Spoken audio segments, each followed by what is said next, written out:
Welcome to Inside Racing. Regardless of how many Group 1 winners Noel Callow rides in future years, he has already established one record likely to stand the test of time. From the time he began his apprenticeship in Adelaide at age 14 until he came out of his time, young Noel had no less than 6 bosses, most of whom had difficulty dealing with his brash nature. The Noel Callow you see today is the complete professional package. Talented, hard-working and coping with his weight problems in a most professional way. Noel is a son of the former successful Adelaide jockey Kevin Callow, who introduced the lad to racing at a very early age.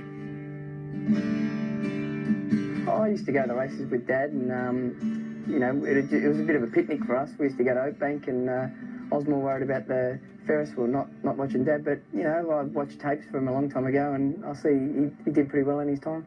He must have been very successful. He rode more than 2,000 winners, and he had one tremendous luxury that you've never enjoyed. He was a natural lightweight. Yeah, he used to work on his weight, but he could ride 51, and I think his last ride he rode 51. So unfortunately for me, I'm a bit bigger, but he always enjoyed himself, Kev. Now, he gave it away in about 1989, so your progress and your career is of tremendous interest to him. Oh, for sure. He's fixated to the Sky Channel program all the time, and he likes watching it. He really enjoys it. Hopefully one day, I can watch my son do what he loves doing. And he tasted a smattering of Group 1 success by winning an SAJC Sires Produce Stakes. Yeah, he won the Sires on a horse called Unique Dancer, and back then they used to ride and work, and they'd be with the horse all the time, and I think it was a big thrill to my father to win that race. And he beat Johnny Letts too, which I think he even enjoyed more. Yeah. Was he keen to see you become a jockey, or did he tend to play it down and discourage you from getting into such a tough business? He gave me an option when I was about 14. I wasn't very good at school, and he said to me, do you want to go to this TAFE course and learn how to ride a horse, or do you want to stay at school? And I was straight to the TAFE course. I think I went from riding a skateboard and a BMX one week to riding horses the next, and I'm glad he pushed me this way. He didn't push me this way, but he, persuaded me to, encouraged me to ride horses, and I thank him for it because I enjoy it, and it's, it's very rewarding. Well, you were just 14 when you became indentured for the first time to a trainer called Pat Barnes in Adelaide. Now, what are your memories of those first few days of stable life? It was a bit of a shock because, I was a sport little child. My dad was a successful jockey, and we went to Disneyland as kids, and here I am mucking out boxes at Morpheville Racecourse, and I didn't think it was too good, but reality set in, and it was okay. Noel, there's something we've got to establish at this early stage of the interview. Back then, in your teens, you were, from all reports, a loose cannon. You were not averse to giving a bit of lip. Now, have those rumours got out of hand, or are they deadly accurate? I don't know. Sitting here looking at me now, Tappy, I reckon I'm a bit of a saint. What do you reckon? You brush up pretty well. No, I had a few bosses when I was an apprentice. And, a few? Yeah, I think I had about 6. I was a little bit wayward, but a bit headstrong. But we finally got there. So. What sort of things did you do to get people offside? Oh, I think I just sometimes called it as is, and I did numerous things. I think Eddie Lane could tell you a few stories. Yeah. Nowadays, you bite the lip and think twice. For sure. It's my business, and if I want to be successful at it, I've got to, I've got to tone it down, and that's what I've, worked on, and it's been a success. You mentioned the name Eddie Lang. That's the trainer to whom you were transferred from Adelaide when you went to Melbourne. Dad always wanted me to ride in Melbourne because he could see Melbourne going ahead, and he sent me to Eddie Lang, a friend of his who used to ride in Adelaide, Des Coleman. He sent me to Eddie Lang in Melbourne. He knew, and I was with Eddie for 18 months, and then I went up to the country. Well, from Eddie Lang's, you found yourself at Sale in the stables of a man called Ron Crawford. That was a short-lived one. Yeah, Eddie sent me up on loan to Ron Crawford, and I think I was there about 2 weeks. I went. He went away for a weekend. And he said to me, "Can you? I've got one job for you to do. Just make sure you fill up that cow's trough. It'll take half the day to fill up because it was very big." I went and played golf with another apprentice. I got back about 5 o'clock. The whole paddock was full of water, and I reckon he got back about 7 o'clock and saw it, and he said out the gate, and that was it. That was about it for me at Sale. Now, where did a trainer called Alan Douch come into the picture? Well, I went from Ron Crawford's to Alan Douch. He had I wanted to go back to Melbourne, but I wasn't ready, and he had quite a successful apprentice at the time, Frankie Stockdale. And I thought, well, if it was good enough for Frankie Stockdale to kick on there, it's good enough for me. So I stayed there 18 months, and I think I left there. I'd ridden about 60 winners, and I learnt the trade. I was a bit rough around the edges, but I learnt the trade. Off you went to Epsom to a trainer called Mick Price, who's become one of the best trainers in Victoria, and you were there for 3 years. Yeah, I was there a while and had a lot of success with Mick. You know, he's been really good to me. One of my main supporters himself and Robbie Lang have been my main supporters. The last 12 months of your apprenticeship was a happy time with a trainer called Robbie Lang, to this day, as you said, a great supporter. Yeah, I went from Mick's to Robbie Lang's. I wanted to go to Eddie's, but Eddie wouldn't have me. No, Robbie always used to put me on when I was at Eddie's too. He was great, and he was a bit younger, and yeah, I had success with Robbie as I do today, and you know, he's a great friend of mine, and hopefully I can win a Group 1 for him.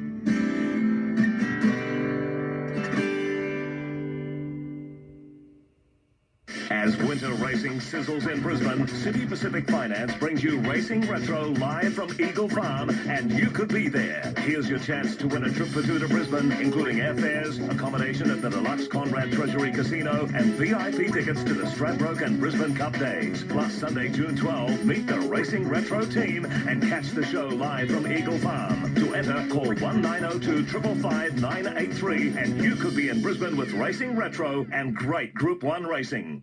Owners and breeders know that Mitavite makes the horse feed of champions. There's a scientifically balanced feed for every specific need, and the ultimate for your mare or foal is Mitavite's steam-extruded breeder. Horses just love it, and it's highly digestible. So digestible that 4 kilos replaces 6 kilos of grain pellet mix. Breeder contains everything a mare or foal needs, and the savings are dramatic. Mitavite Breeder. For more information, phone 1800 025 487.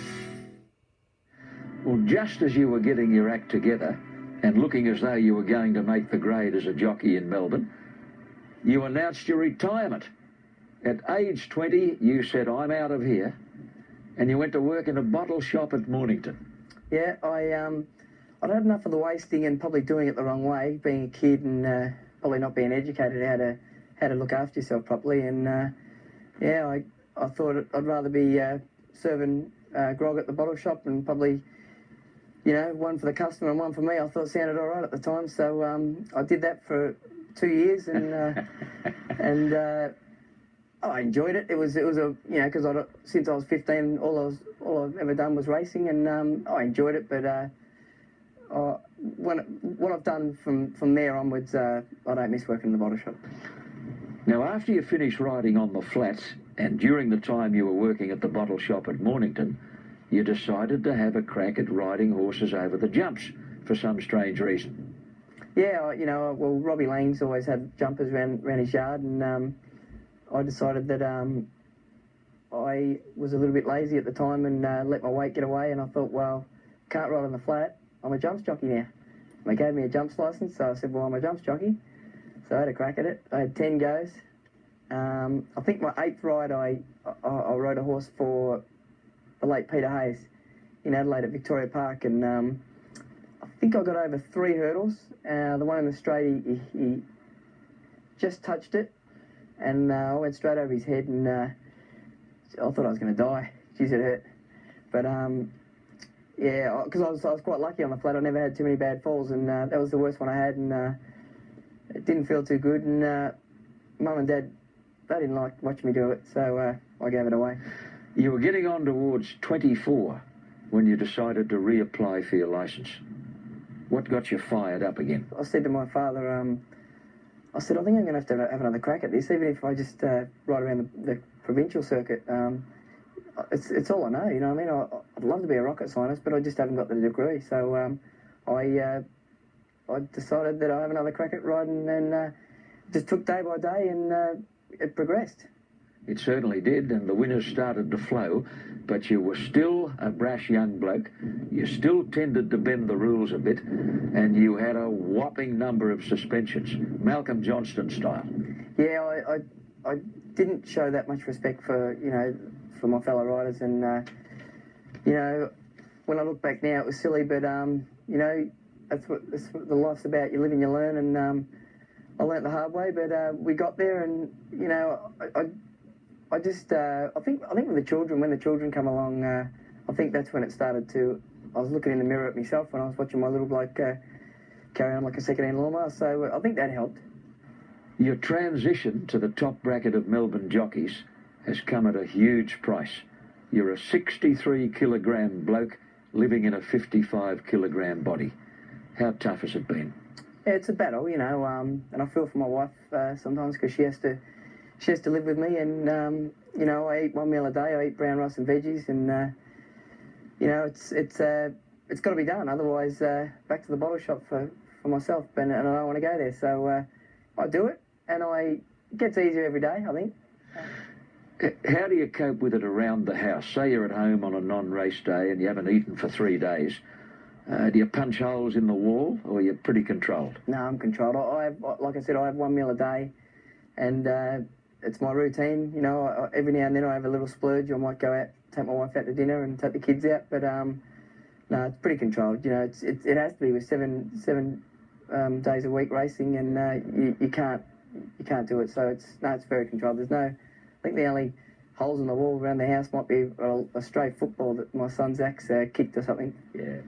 Well, the magic moment of your first city winner came at Moonee Valley on a horse trained by Tom Hass, and the horse's name was Halved, and he was a rank outsider. Yeah, he was a 50-1 shot. It was actually my second ride in town, so I was quite lucky to get success so quick. You know, he had a nice run in the race. I think I was more put there than helping him, but we got him home, so it was good. Let's look at your favourite horses, Noel. Now, it was an amazing twist of fate that your very first Group 1 winner was a Sydney-trained horse. Noel Mayfield Smith put you on a horse called In Top Swing. Now, how did that happen? You'd had no previous connection with Noel. Yeah, well, the horse won the Golden Roses at Rose Hill, and Hugh Bowman rode the horse, and Noel Mayfield Smith wanted a Melbourne jockey to ride the horse. So I was available, and my manager faxed Noel Mayfield Smith my record, and I remember Des O'Keefe, my manager, said to him, how many Group 1 winners has this kid ridden? And Des O'Keefe said to him, I faxed it through on the second page. And Noel Mayfield Smith said, I didn't get the second page. So obviously there was no second page, but you know, I appreciate him legging me up, and the owner, Bill Fisher, I still speak to on a regular basis. He's a lovely bloke, and I'd love to ride another winner for him. In Top Swing, went straight past Exceed and Excel. Could this be Callow's first Group 1? Running on his face value on the outside, but it's In Top Swing in front. He's out by a length and a half, and it's In Top Swing, winning it for Callow. Well, even though your manager, Des O'Keefe, can tell a little porky pie now and again, he's obviously a terrific manager who's right on the ball. Yeah, for sure.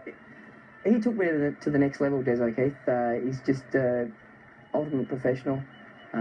He does a lot of behind-the-scenes work for myself. I always say to my wife, he's a marriage counsellor, he's a psychiatrist, he does speed maps, and he's just a genuine nice bloke. He's probably one of the best blokes I've met. He's a lovely bloke. Now, your second Group 1 win was for the Gay Waterhouse stable. It was in the Cadbury Australian Guineas during the Spring Carnival last year, and you rode Almaher, and you looked pretty excited going past the post. Almaher sprints down the outside, he hits the front, and then barely a moment into the clear, and so is he Consul. Savabil's well back. Almaher took the lead inside the 200. He dashed away. He's opened up 3 lengths now. He's left them standing. Shinzig, Consul. Council barely a moment battling away, but Callow keeps him going, and Almaher won the Guineas by 2.5.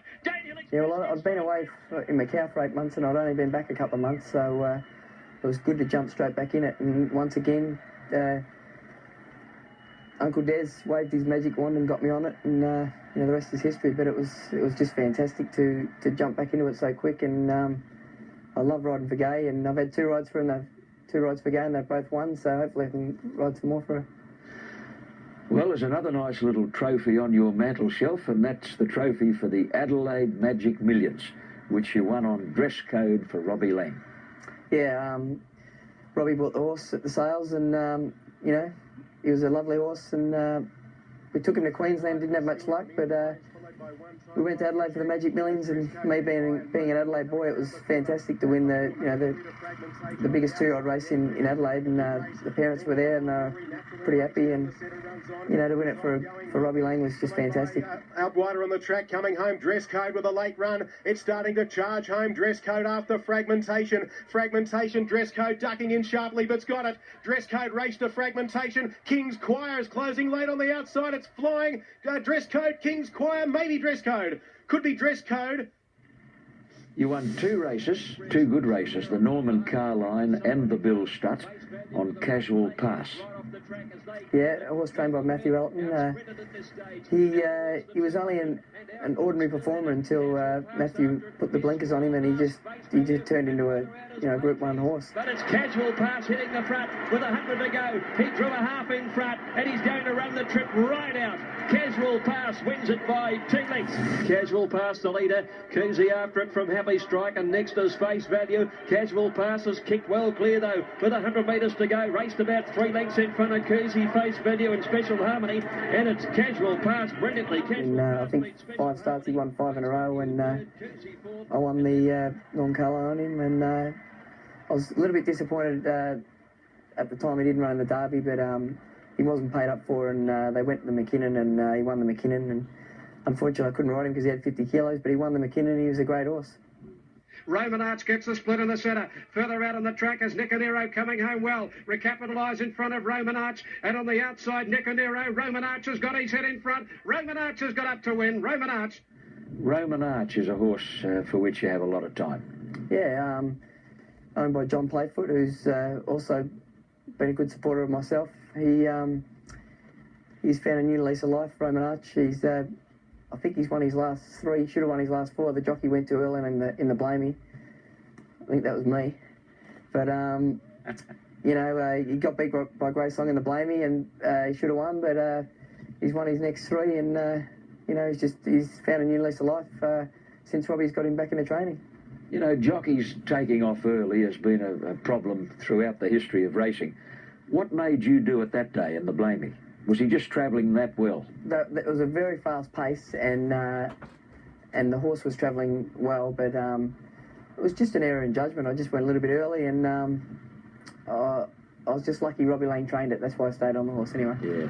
Now, you mentioned that stint in Macau. You were there 9 months. You had a lot of success. You rode 40-odd winners, but you also broke a leg. Yeah, I was riding a horse one night for Gary Moore on the sand, and it got a bit tight, and the horse went down, and I broke my leg. So it was the first break I'd had since I've been riding. So I've been pretty lucky. So it wasn't too much fun. But I you know, like if I could pick any place in the world to break my leg, it wouldn't be Macau, because well, the medical attention wasn't that good. But yeah, you know, it happened, and I got by, and yeah, life goes on.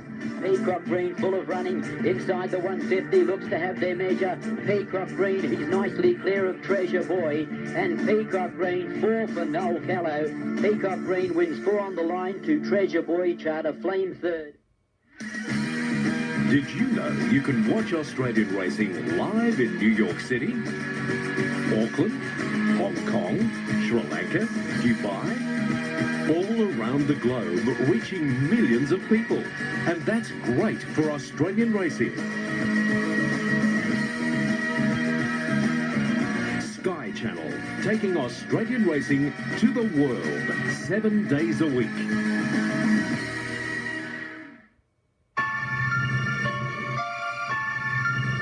Nicotine is an addictive drug which chains you to the smoking habit. But now, with nicotine-free Nicobrevin, you can break free without putting more nicotine into your system. Made in Germany and sold in 12 countries worldwide, clinically proven Nicobrevin has helped millions of smokers to quit. Nicobrevin capsules, the fast, effective, no nicotine way to break your smoking habit. St Andrews on the outside's got the head in front. Saturday Fever running third. It's St Andrews in front. Once, twice, three times the champion. St Andrews wins the cup again. I've always had a lot of joy in Tasmania. I like the place. It's a very quiet place. I won the Derby over there for Peter Moody on Moonar Brook. I won the Oaks for Rick Lacey on Rinky Dink, and also won the Cup on St Andrews, which was a great thrill because he was, to Tasmanian standards, St Andrews was like your Sunline of Tasmanian racing. They thought the people loved him, and to be a part of that day, it was pretty special. Big cheer when he came back. Yeah, he actually did the clerk of the course took him up 100 metres up the straight to salute the crowd. It was fantastic, and I was just on board, and it was a good place to be. A day you've never forgotten. No, it was it's no Melbourne Cup or anything, but it was fantastic. Just Stacey's going to get... Oh, good kick. Stacey, she'll kick. Hey! Yeah, she's going to kick to you. Kick it from here. Kick it. Yeah, pass it then. The only thing in your life more important than racing is your family. Your wife, Renee, little boy, Zach, little girl, Stacey. Now, where did you meet Renee? I met Renee, I was working for her father, Marty, and he's a builder, and I was working for Marty, and the boss's daughter. I thought I might have been a hope, and I took her out for dinner, and it went on from there. Bet she ate more than you. I think she did, actually. I think she might have. Now tell me about the kids. Zach's 5. See any of Dad in him? Oh, he's excitable like me, but I think he might be too big to be a jockey. Hopefully he can play football for the Swans or something like that. That'd be nice. But yeah, he's a good kid. I take him every Sunday to Auskick, and he enjoys that, and he enjoys school, and no, he's a good kid. And what about your little daughter? Yeah, she's a little bit different. She's probably a little bit like me. She's doesn't do as she's told. Drives Renee mad. But anyway, she's only 3 and she's getting there, and I think when she gets to school she'll be a bit better. Well, you don't mind travelling a kilometre or two. You go all over the place to ride winners, and you won a Victorian State Premiership a few seasons ago with more than 130 for the season. Yeah, I don't mind travelling around. I think I rode 130 winners or so, and I went from Bendigo one way to Bairnsdale the other way. So, yeah, I travelled around a bit. Now, I know a lot of the jockeys riding at the far-away meetings tend to get together, club their money, and hire a light plane. You do that? Yeah, for sure. A couple of friends of mine, we Matthew Allen and Luke Curry and Ivan Culliver, we get in a plane and go to the races, chip in. It makes it an enjoyable day. Now, in the normal course of events, where do you ride track work? Mostly I go to Caulfield and ride track work, but once a week I go to Freedman's up at Rye, which is a nice place up there. And how many riders come your way from the Freedman camp? Yeah, they're pretty supportive of me. They give me, probably 20%, 30% of my rides come from Freedman's stable. Who are Noel Callow's favourite jockeys? Oh, I've probably just got one. Probably Simon Marshall would be my favourite jockey for sure. Just I like the way he went about his business. He was a heavyweight, and I like watching him on TV now. He's quite funny, and I know the bloke and I like him. Now, has Simon taken an interest in your career, particularly your weight problems? Yeah, he helps as much as he can. He gives me advice here and there, but he's a friend, but he helps as much as he can. Now comes the time in this interview for you to put out your own personal advertisement to owners and trainers watching all around Australia. You're 30 years of age, the stormy days are all behind you, you're established as a Group 1 jockey. How do you describe the package sitting before me at this moment? Noel Callow in 2005. I don't know, John. I thought that was your job, but anyway, I don't know. I'm just doing my best and just trying to ride as many winners as I can, and just try to get as many Group 1 winners under my belt as I can. You know, I love riding for the bigger stables. I love riding for Gay Waterhouse. I'd like to ride for Gay a lot more as my career went on. I love Melbourne though, but yeah, I can't really say much more. You know, I just do my best. What you see is what you get, and yeah, that's all I can tell you, John.